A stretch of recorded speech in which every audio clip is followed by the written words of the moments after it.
wabarakatuh. Waalaikumsalam warahmatullahi. Perkenalkan, nama saya Devi Rajin Setianurung dari Universitas Muhammadiyah Semarang. Baik Ibu, di sini saya akan melakukan konseling terkait gizi ya Bu. Jadi Ibu kemarin sudah melakukan dietary history ya Bu, di mana mengetahui pola makannya Ibu. Gitu. Jadi untuk terkait antropometri, Ibu kan kemarin sudah melakukan pengukuran ya Bu. Untuk beratnya Ibu itu 59 kg, untuk tinggi badannya 49, untuk lingkar lengan atasnya 31 cm. Jadi kemarin saya udah menghitung indeks massa tubuh. Untuk indeks massa tubuhnya itu ada 26,59, yang dimana itu status gizinya adalah obesitas 1.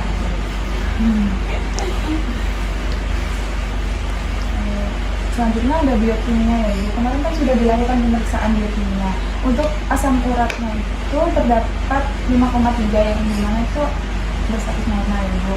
Untuk glukosanya itu 93, untuk kolesterolnya ini Ibu yang tinggi. Untuk fisik klinisnya terkait bentuk itu saluran cernanya tidak ada ya Bu, untuk gangguan respon saluran cerna. Untuk kondisi fisik klinisnya itu kaku bagian leher ya Bu biasanya.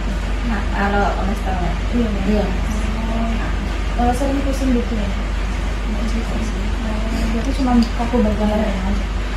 Untuk tekanan darahnya kemarin Ibu ada 120/85 ya Bu. Untuk suhunya juga normal. Selanjutnya untuk riwayat makan ya Bu. Untuk pola makan harian Ibu kan masih 2 kali dalam sehari gitu ya Bu, cara makan. Tantangannya masih sama ya Bu, jalan kacang-kacangan gitu. Untuk suplemennya Ibu masih mengkonsumsi minyak zaitun. akan makan itu tiap hari maksudnya. Kalau pas ingat aja, malam enggak. Untuk kebiasaan makan itu ada gorengan ya Bu?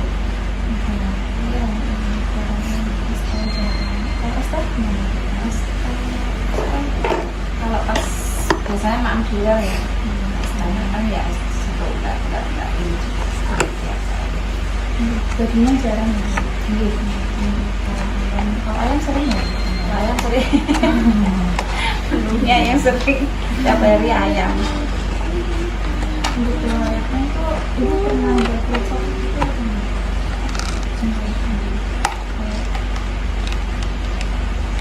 Untuk aktivitasnya itu Ibu jarang olahraga gitu ya Bu, aktivitas fisik gitu misalnya. Untuk makan buahnya itu Ibu lebih jarang ya Bu, 2 hari sekali, 2 hari sekali Iya. gitu. Untuk makan sayurnya juga jarang ya Bu. Sayur sih Setiap hari setiap hari, enggak setiap hari juga, cuma sering lah. sering ya daripada makan buah.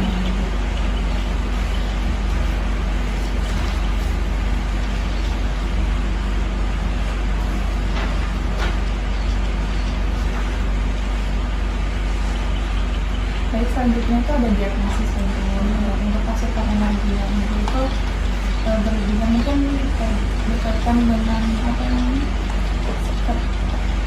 keyakinan sikap yang tidak didukung oleh makanan yang berhubungan dengan zat gizi, ditandai oleh indeks massa tubuhnya Ibu tadi ya yang 26,7 itu tuh udah lebih dari normal, batas normalnya itu 23. Normalnya 23 ya, dari 18 ke 23 itu normal ya. Ini berarti termasuknya di atas normal. Selanjutnya ada problem kemudian itu atau obesitas itu berkaitan dengan pola makan yang tidak teratur Ibu, yang iya yang jarang makan pagi, tidak sarapan itu bukan kayak Cara makan bikin ini ya. iya Bu, apa kayak asupannya itu nggak teratur gitu loh Bu. Untuk problemnya tingkat aktivitas fisik yang rendah gitu, berkaitan dengan perkembangan nilai untuk merubah perilaku terkait dengan untuk tadi di atas normal. Jadi selanjutnya ada refleks Ibu. Untuk refleksnya ini itu obesitas, faktor risiko kolesterol tinggi. Alasan itu ada banyak obesitas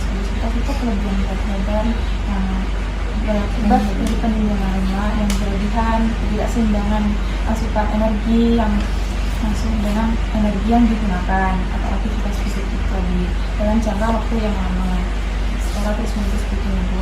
Untuk penyebab obesitas sendiri itu ada beberapa macam ya Bu, ada faktor genetika, itu ada keturunan obesitas gitu nggak Bu? Oh nggak ada. Selanjutnya ada faktor psikis, gitu. Ada faktor lingkungan, pola makan, kurangnya aktivitas fisik. Selanjutnya penyakit yang berakibat obesitas. Penyakit akibat obesitas gitu ya. Yang pertama ada diabetes mellitus, terus penyakit jantung, sesak nafas, tekanan darah tinggi, dan kolesterol tinggi. Nah, untuk penyebabnya Ibu mengurangi penggunaan minyak goreng atau santan. Minyak atau santan Ibu terus masak dengan cara dikukus atau direbus sampai gitu ya. Untuk mengurangi makan dan minuman manis, perbanyak mengkonsumsi buah dan terutama buah. Untuk melakukan aktivitas fisik Ibu. Untuk aktivitas sendiri itu, aktivitas fisik sendiri itu paling enggak seminggu itu 3 kali ya Bu, dalam 30 menit. Oh, oke. Ya, dari mungkin bisa dipakai. Selanjutnya kolesterol. Untuk kolesterol sendiri itu merupakan komponen lemak yang berbentuk seperti ini, sekitar 80% kolesterol di dalam darah itu menghasilkan dari dalam tubuh atau organ hati atau endokrin, dan 20% lainnya berasal dari makanan atau oksigen. Nah, untuk sumber kolesterolnya sendiri Bu ada gorengan, ada ikan sapi, ada jeroan, bibit malahan, kulit ayam, telur, udang, dan makanan manis. Untuk tanda gejalanya itu sering pusing, bagian belakang muka, sering kaku gitu ya. Untuk tengkuk, pundak, pegal gitu itu sering mengalami tengkuk pegal gitu. Yang sering paling sebenarnya sering pegal di tangan atau di kaki, nyeri dada gitu.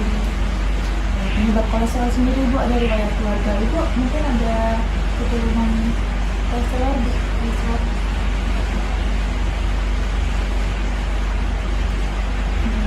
terus nanti ada obesitas, ada tulang darah itu, ada tekanan darah tinggi, diabetes yang tidak dikontrol dengan baik. Nah, untuk pencegahannya Ibu menjaga berat badan ideal ya Bu, dengan cara berolahraga, mengurangi stres, untuk membatasi asupan makanan yang mengandung gula dan lebih sehat, memperbanyak asupan serat gitu Bu. Nah, Ibu ini ada contoh menu makan sehari gitu.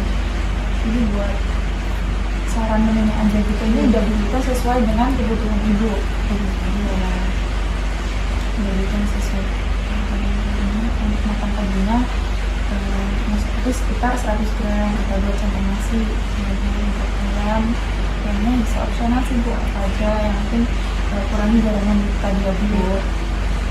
Untuk maksudnya sekitar 60 gram atau 5 sendok makan. Untuk sayurnya tuh bisa beragam ya Bu, ini ada contohnya itu kangkung sekitar 75 gram atau 5 sendok makan. Untuk protein nabatinya itu ada semur tahu Bu, semur tahunya itu ada 1 potong sedang. Terus buah-buahannya itu juga bisa beraneka ragam ya Bu, bisa lebih sering mengkonsumsi buah, dan lebih sering sarapan ya Bu untuk memantau asupan makanan. Makan siangan ini ada sarannya konsumsi roti utara sekitar 50 gram. Untuk makan siangnya tuh untuk nasi putih, sayur wortel, ada terus minumnya bisa pisang. Ini untuk makan malamnya.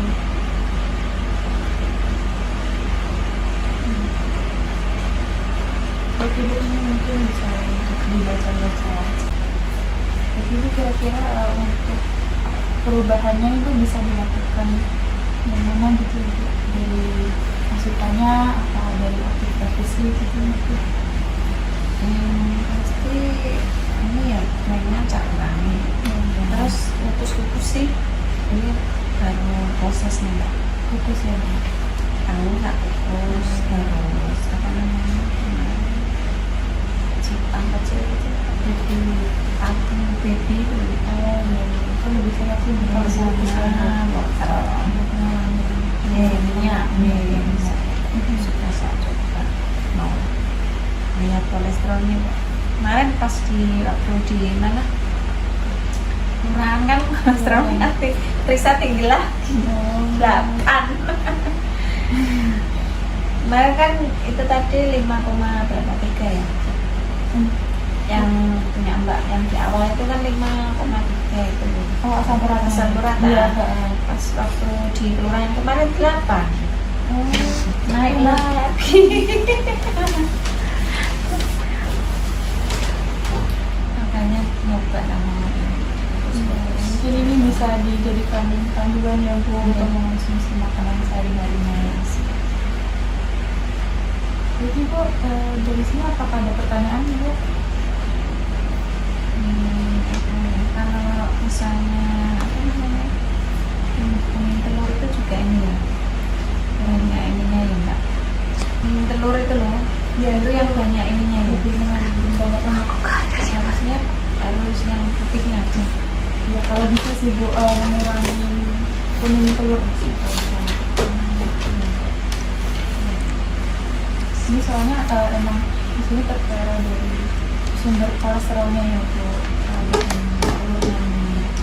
Bukan juga sering konsumsi ayam gitu ya, nah ini kulitnya mungkin saya bisa Kalau kulit apa enggak biasanya kalau ayam itu kulit saya buang ya. ya bener Bu. Nggak pernah.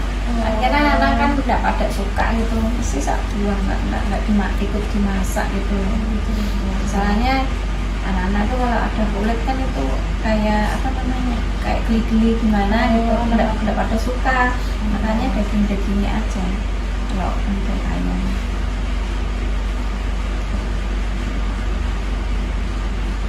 Yang bisa dilakukan kadang masuk sering-seringan Yang sebenarnya katanya apa namanya udah masuk kelas tuh kan waktu istirahat tuh 15 menit kan nggak ada bisa selingan itu kalau pas ya, 15 menit itu kalau pagi belum sarapan ya untuk sarapan aja ada waktu kurang gitu loh. oh iya nggak ini ya nggak belum bisa inilah teratur. Jadi mungkin lebih mengurangi gorengan aja. Iya, gorengan sama minyaknya. Sebenarnya kalau misalnya Yang lain juga. ya, Itu cukup deh. Dari saya dan wassalamualaikum warahmatullahi wabarakatuh. Terima kasih Bu.